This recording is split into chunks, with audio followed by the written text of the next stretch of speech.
भारत की आज़ादी के 75 साल पूरे होने के उपलक्ष्य में राष्ट्रव्यापी आज़ादी का अमृत महोत्सव समारोह के हिस्से के रूप में पंजाब के माननीय राज्यपाल श्री बनवारी लाल पुरोहित ने आज जालंधर कैंट में वज्रा कोर का दौरा किया। इस अवसर पर एक सम्मान समारोह का आयोजन किया गया, जिसका मंतव्य राष्ट्र सेवा में योगदान के लिए वयोवृद्ध वीरों और वीर नारियों का सम्मान देना और शहीदों को श्रद्धांजलि देना था। वज्र कोर के general officer commanding lieutenant general Devendra Sharma ने राष्ट्रीय सुरक्षा के प्रति वज्र कोर की प्रतिबद्धता को मजबूत करते हुए दिग्गजों के अपार योगदान और बहादुर वीरों के बलिदान पर प्रकाश डाला।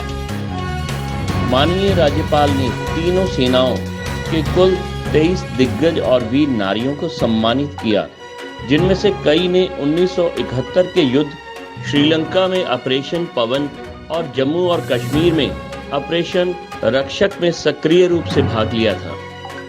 सम्मानित किए गए सेवा कर्मियों में 1 कीर्ति चक्र, 3 वीर चक्र, 4 शौर्य चक्र, 11 सेना पदक, 1 युद्ध सेवा पदक और 2 विशिष्ट सेवा पदक प्राप्त करने वाले शामिल हैं। समारोह में वयोवृद्ध ओलंपियन और अर्जुन पुरस्कार विजेता ब्रिगेडियर हरचरण सिंह सेवानिवृत्त और कर्नल बलबीर सिंह सेवानिवृत्त और 6 वीर नारियों का भी सम्मान किया गया।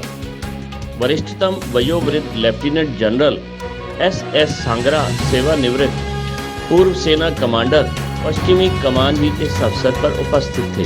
माननीय राज्यपाल ने राष्ट्र निर्माण के लिए रक्षा बलों के अमूल्य योगदान की सराहना की। उन्होंने कहा कि राष्ट्र निस्वार्थ सेवा और सर्वोच्च बलिदान के लिए सशस्त्र बलों का हमेशा ऋणी रहेगा। माननीय राज्यपाल ने पूर्व सैनिकों और वीर नारियों को उनकी भलाई, सुरक्षा, सम्मान और गरिमा के प्रति सरकार और राष्ट्र की प्रतिबद्धता का भी आश्वासन दिया। समारोह में वरिष्ठ सैन्य अधिकारी, वेटरन्स, वीर नारियां, सेवारत सैनिकों और नागरिक गणमान्य व्यक्तियों ने भी भाग लिया। बहुत ही महत्वपूर्ण कार्यक्रम में लेफ्टिनेंट जनरल शर्मा साहब का निमंत्रण पर आया। कार्यक्रम के बारे में कहूँ, बहुत कार्यक्रम हम अटेंड करते हैं, परंतु आज का जो कार्यक्रम अभी अटेंड किया हमने, बहुत ही डिग्निफाइड एक कार्यक्रम का आयोजन हुआ। डिग्निफाइड एक तो आयोजन कह सकते हैं, आर्मी तो ऑलवेज डिसिप्लिन तो मैक्सिमम है, अटमोस्ट डिसिप्लिन है आर्मी में, इसलिए डिग्निफाइड होना ही है। परंतु यह कार्यक्रम अपने में अलग ही है।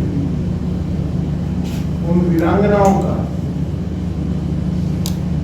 जो अपना सर्वस्व हो चुकी हैं, क्योंकि वार में फ्रंट पर लड़ते हुए देश की रक्षा करते हुए उनके हस्बैंड चले गए, बड़ी हिम्मत के साथ, बहादुरी के साथ अपने पैर पर खड़ा करके अपने परिवार को संभाल के समाज में इतना सम्मानित स्थान अर्जित किया है। संघर्ष की कल्पना करके ऐसी वीरांगनाओं का सत्कार करके हम अपने आप को गौरवान्वित अनुभव करते हैं। हमारे लिए गौरव की बात है। आर्म फोर्स की हिस्ट्री कई बार हो चुके हैं। उनमें जिन्होंने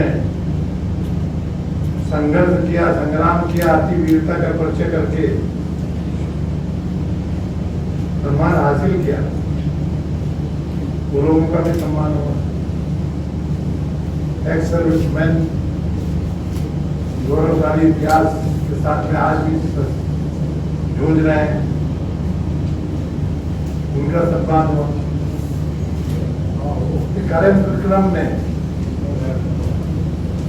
बहुत बड़ा इस कार्यक्रम के माध्यम से मैसेज समाज में जाता है, खासकर युवकों में। आर्म फोर्स से बढ़िया बेस्ट क्या है, हमारे जवान जिन परिस्थितियों में रह रहे हैं, कल्पना करें, देश की रक्षा का एक जज्बा है और बहुत अच्छा कर रहे हैं। आज हम आराम से यहाँ पर बैठ के प्रोग्राम कर रहे हैं, पूरा सारा काम चल रहा है, राजनीति भी चल रही है, स्कूलों भी चल रही है, फैक्ट्रियाँ भी चल रही हैं, सब कुछ जो चल रहा है इसकी वजह से, क्योंकि हमारी बॉर्डर सिक्योर्ड है और सिक्योर्ड बॉर्डर हमारी ये तीनों सेनाओं ने, नभ थल और जल सेनाओं ने सिक्योर्ड कर रखा है। Hats off to them, we are proud of them. जिन्होंने सेक्रीफाइस, अल्टीमेट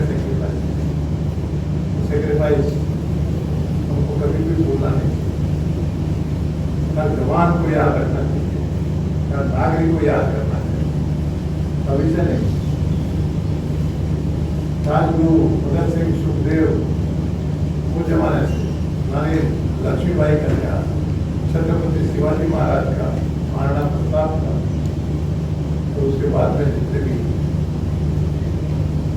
स्वतंत्र संग्राम सेनानियों का, आर्म फोर्सेज का, इनका हमारे को समाज के कुछ बहुत हमको आदर्श भारत बनाना है। आर्म फोर्सेज को अभिनंदन करता हूँ, युवकों का आह्वान करता हूँ कि आर्म फोर्सेज में आइए, बहुत बड़ा एक अवसर है देश में राष्ट्र की रक्षा करने का और एक बहुत बड़ा सेटिस्फैक्शन एक अच्छा करियर बने, इसलिए आसान के गर्दन उठानी चाहिए कि हमने भी हमारी जिंदगी में। धन्यवाद। राष्ट्र पहले की विचारधारा रखते हुए हमारे रक्षा बल देश के नागरिकों के लिए मशाल वाहक और रोल मॉडल हैं। Bureau report, Saint Soldier Times, Jalandhar.